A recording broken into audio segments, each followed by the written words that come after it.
Hi, today I'm going to show you how you can make a game in Roblox. Now, to get started, we need to install something called Roblox Studio. So, on this search bar up here, you want to search up something called Roblox Studio here, right? Now, click on Roblox Studio, and on Roblox Studio, you want to click on Start Creating.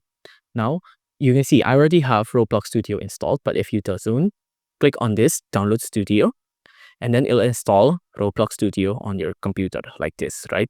And once you click on this to install, we can now open something called Roblox Studio.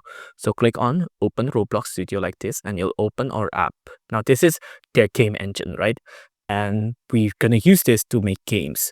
Now we can just click on, I'm just gonna close that, and I'm gonna close this as well.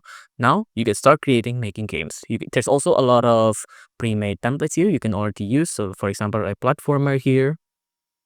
Now if I click on this, you can see we already have a game right here on Roblox. Now you can start messing around, adding vehicles, structures, slides, and all of these stuff. Now there's no way I could give you a full tutorial on how everything on this studio works. So of course, just mess around with it and then see how you like making a game in Roblox.